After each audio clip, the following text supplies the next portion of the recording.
దేశ రాజధాని ఢిల్లీ ఇప్పుడు రగులుతోంది. జంతర్ మంతర్ దగ్గర నీట్ పేపర్ లీకేజీకి వ్యతిరేకంగా విద్యార్థులు, నిరుద్యోగులు, ప్రతిపక్షాలు రోడ్డెక్కాయి.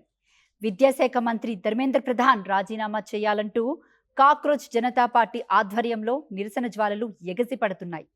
బట్ ఈ నిరసనల మధ్య ఒక ఊహించని తుఫాన్ వచ్చిపడింది. బోర్డర్ దాటి వచ్చిన ఒక స్టేట్మెంట్ ఇప్పుడు ఇండియాలో బిగ్గెస్ట్ పొలిటికల్ డిబేట్గా మారింది. పాకిస్తాన్ మాజీ క్రికెటర్ డానిష్ కనేరియా భారత్ విద్యార్థుల నిరసనలపై బాంబ్ పేల్చాడు.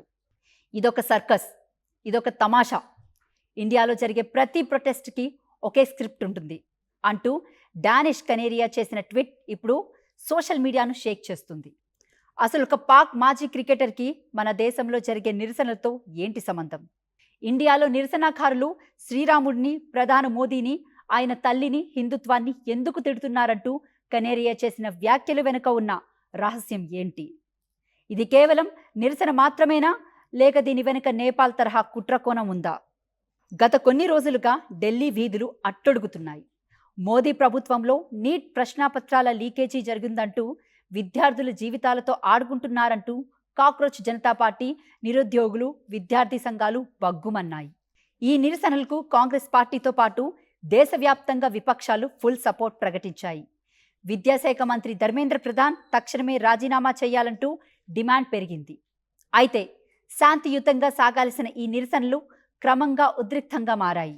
స్టూడెంట్స్ ఫ్యూచర్ కోసం ఫైట్ చేయడం ప్రజాస్వామ్య హక్కు, కానీ ఆ పోరాటం వెనుక రాజకీయం ఉంటే, ఆ నిరసన వేదికలు దేశ వ్యతిరేకత నినాదాలకు నిలయంగా మారితే? అవును, సరిగ్గా ఇదే పాయింట్ని హైలైట్ చేస్తూ రంగంలోకి దిగాడు పాకిస్తాన్ మాజీ లెగ్ స్పిన్నర్ డానిష్ కనేరియా.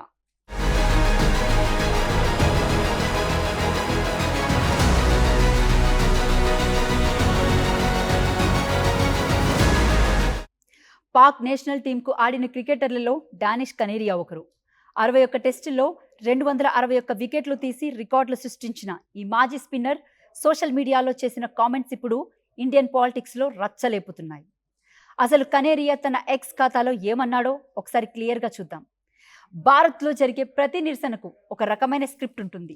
నిరసన పేరుతో సమస్యలు పరిష్కారం కంటే శ్రీరాముడిని తిట్టడం, సిస్టమ్ను వ్యతిరేకించడం, ప్రధాని మోదీ, ఆయన తల్లిని, హిందుత్వాన్ని, బ్రాహ్మణులను టార్గెట్ చేయడమే పనిగా పెట్టుకున్నారు. నిరసనల్లో చర్చలు లేవు, పరిష్కారాలు లేవు, కేవలం నినాదాలు, తిట్లు, విధ్వంసం చేయడం లక్ష్యంగా మారింది. అమెరికాతో ఇంకా ట్రేడ్ డీల్ ఖరారు కాలేదు, కానీ కొందరు రైతులు అప్పుడే ఢిల్లీని దిగ్బంధించడానికి సిద్ధమవుతున్నారు. విపక్షాలు ఇండియాలో నేపాల్ తరహా పరిస్థితిని తీసుకురావాలని ట్రై చేస్తున్నారు. ఇది రోజు రోజుకు ఒక పెద్ద సర్కస్లా మారుతుంది. అసలు వాస్తవాలు తెలుసుకోకుండా, ఎలాంటి లాజిక్ లేకుండా నిరసనలకు దిగితే దేశ పురోగతి ఎలా సాధ్యమవుతుంది? ఇది డానిష్ కనేరియా వేసిన సంచలన ప్రశ్న. కనేరియా కేవలం ట్వీట్తో ఆగలేదు. ఢిల్లీ నిరసనలకు సంబంధించిన ఒక వీడియోను కూడా పోస్టు చేశారు. శాంతియుత నిరసనల పేరుతో రోడ్లపైకి వచ్చిన కొంతమంది చేతుల్లో కత్తులు పట్టుకొని తిరుగుతున్నారంటూ ట్వీట్ చేశారు. పోలీసులపై కత్తులతో దాడులు చేయడానికి ప్రయత్నించారని ఆగ్రహం వ్యక్తం చేశాడు. ప్రధాని మోదీ తక్షణమే ఈ అల్లరి మూకలపై కఠిన చర్యలు తీసుకోవాలని ఆయన డిమాండ్ చేశాడు. ప్రజాస్వామ్యంలో నిరసన తెలిపే హక్కు ప్రతి ఒక్కరికి ఉంటుంది, కానీ నిరసన పేరుతో కత్తులు తీస్తే, పోలీసులపై దాడులకు తెగబడితే దాన్ని శాంతియుత ఆందోళన అంటారా, లేక అరాచకం అంటారా? డానిష్ కనేరియా పోస్టు చేసిన ఈ వీడియో ఇప్పుడు నెట్టింట చర్చనీయాంశంగా మారింది. ప్రశ్నించడం తప్పు కాదు, కానీ ప్రశ్నించే నెపంతో దేశంలో అల్లర్లు రేపడం సరైంది కాదు అని నెటిజన్లు సైతం కామెంట్స్ చేస్తున్నారు.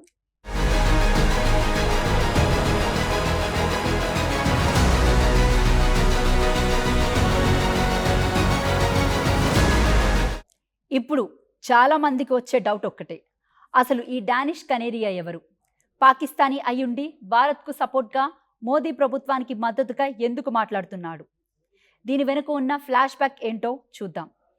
పాకిస్తాన్ క్రికెటర్ చరిత్రలో జాతీయ జట్టుకు ప్రాతినిధ్యం వహించిన వారిలో ఇద్దరే హిందువులున్నారు. అందులో ఒకడే డానిష్ కనేరియా. 2000 నుండి 2010 వరకు పాక్ టీంలో మంచి లెగ్ స్పిన్నర్గా ఎదిగాడు. కానీ 2012లో England cricket board spot fixing ఆరోపణలతో అతనిపై లైఫ్ టైం బ్యాన్ విధించింది. కానీ డానిష్ కనేరియా జీవితంలో అసలైన డ్రామా గ్రౌండ్ బయటే జరిగింది. తాను పాకిస్తాన్ జట్టులో ఉన్నప్పుడు హిందువునైనందున తీవ్ర వివక్ష ఎదుర్కొన్నానని కనేరియా గతంలో ఆరోపణలు చేశాడు. మాజీ కెప్టెన్ షాహిద్ అఫ్రిది తనను ఇస్లాంలోకి మారాలని తీవ్రంగా ఒత్తిడి చేశాడని, కనీసం తనతో కలిసి భోజనం కూడా చేయడానికి ఇష్టపడేవాడు కాదని బహిరంగంగా చెప్పాడు.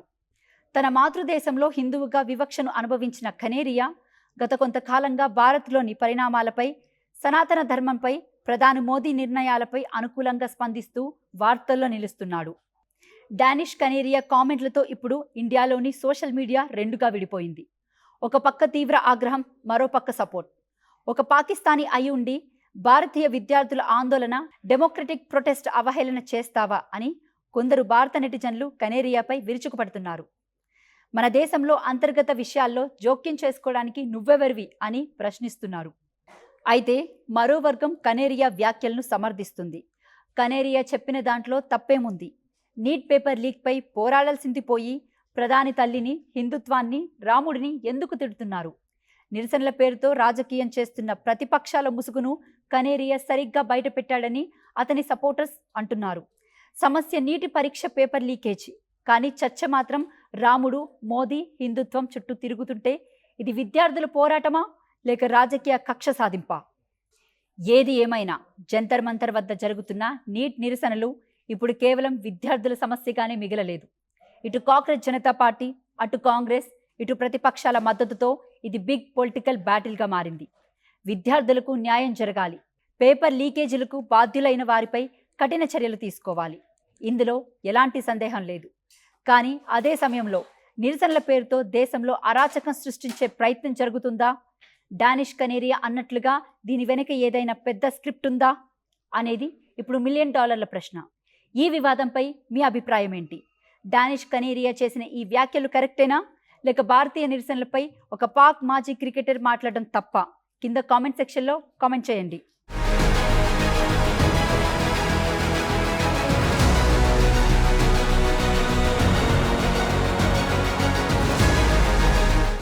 ఇప్పుడు చాలా మందికి వచ్చే డౌట్ ఒక్కటే, అసలు ఈ డానిష్ కనేరియా ఎవరు? పాకిస్తానీ అయ్యుండి భారత్కు సపోర్ట్గా, మోదీ ప్రభుత్వానికి మద్దతుగా ఎందుకు మాట్లాడుతున్నాడు? దీని వెనుక ఉన్న ఫ్లాష్ బ్యాక్ ఏంటో చూద్దాం. పాకిస్తాన్ క్రికెటర్ చరిత్రలో జాతీయ జట్టుకు ప్రాతినిధ్యం వహించిన వారిలో ఇద్దరే హిందువులున్నారు. అందులో ఒకడే డానిష్ కనేరియా. 2000 నుండి 2010 వరకు పాక్ టీంలో మంచి లెగ్ స్పిన్నర్గా ఎదిగాడు. కానీ 2012లో England cricket board spot fixing ఆరోపణలతో అతనిపై లైఫ్ టైం బ్యాన్ విధించింది. కానీ డానిష్ కనేరియా జీవితంలో అసలైన డ్రామా గ్రౌండ్ బయటే జరిగింది. తాను పాకిస్తాన్ జట్టులో ఉన్నప్పుడు హిందువునైనందున తీవ్ర వివక్ష ఎదుర్కొన్నానని కనేరియా గతంలో ఆరోపణలు చేశాడు. మాజీ కెప్టెన్ షాహిద్ అఫ్రిది తనను ఇస్లాంలోకి మారాలని తీవ్రంగా ఒత్తిడి చేశాడని, కనీసం తనతో కలిసి భోజనం కూడా చేయడానికి ఇష్టపడేవాడు కాదని బహిరంగంగా చెప్పాడు. తన మాతృదేశంలో హిందువుగా వివక్షను అనుభవించిన కనేరియా గత కొంతకాలంగా భారత్లోని పరిణామాలపై, సనాతన ధర్మంపై, ప్రధాని మోదీ నిర్ణయాలపై అనుకూలంగా స్పందిస్తూ వార్తల్లో నిలుస్తున్నాడు. డానిష్ కనేరియా కామెంట్లతో ఇప్పుడు ఇండియాలోని సోషల్ మీడియా రెండుగా విడిపోయింది. ఒక పక్క తీవ్ర ఆగ్రహం, మరో పక్క సపోర్ట్. ఒక పాకిస్తానీ అయి ఉండి భారతీయ విద్యార్థుల ఆందోళన, డెమోక్రటిక్ ప్రొటెస్ట్ అవహేళన చేస్తావా అని కొందరు భారత నెటిజన్లు కనేరియాపై విరుచుకుపడుతున్నారు. మన దేశంలో అంతర్గత విషయాల్లో జోక్యం చేసుకోవడానికి నువ్వెవరివి అని ప్రశ్నిస్తున్నారు. అయితే మరో వర్గం కనేరియా వ్యాఖ్యలను సమర్థిస్తుంది. కనేరియా చెప్పిన దాంట్లో తప్పేముంది? నీట్ పేపర్ లీక్పై పోరాడాల్సింది పోయి ప్రధాని తల్లిని, హిందుత్వాన్ని, రాముడిని ఎందుకు తిడుతున్నారు? నిరసనల పేరుతో రాజకీయం చేస్తున్న ప్రతిపక్షాల ముసుగును కనేరియా సరిగ్గా బయటపెట్టాడని అతని సపోర్టర్స్ అంటున్నారు. సమస్య నీటి పరీక్ష పేపర్ లీకేజీ, కానీ చర్చ మాత్రం రాముడు, మోదీ, హిందుత్వం చుట్టూ తిరుగుతుంటే ఇది విద్యార్థుల పోరాటమా లేక రాజకీయ కక్ష సాధింపా? ఏది ఏమైనా జంతర్ మంతర్ వద్ద జరుగుతున్న నీట్ నిరసనలు ఇప్పుడు కేవలం విద్యార్థుల సమస్యగానే మిగలలేదు. ఇటు కాంగ్రెస్ జనతా పార్టీ, అటు కాంగ్రెస్, ఇటు ప్రతిపక్షాల మద్దతుతో ఇది బిగ్ పొలిటికల్ బ్యాటిల్గా మారింది. విద్యార్థులకు న్యాయం జరగాలి, పేపర్ లీకేజీలకు బాధ్యులైన వారిపై కఠిన చర్యలు తీసుకోవాలి. ఇందులో ఎలాంటి సందేహం లేదు. కానీ అదే సమయంలో నిరసనల పేరుతో దేశంలో అరాచకం సృష్టించే ప్రయత్నం జరుగుతుందా? డానిష్ కనేరియా అన్నట్లుగా దీని వెనుక ఏదైనా పెద్ద స్క్రిప్ట్ ఉందా అనేది ఇప్పుడు $1 మిలియన్ ప్రశ్న. ఈ వివాదంపై మీ అభిప్రాయం ఏంటి? డానిష్ కనేరియా చేసిన ఈ వ్యాఖ్యలు కరెక్టేనా, లేక భారతీయ నిరసనలపై ఒక పాక్ మాజీ క్రికెటర్ మాట్లాడడం తప్ప? కింద కామెంట్ సెక్షన్లో కామెంట్ చేయండి.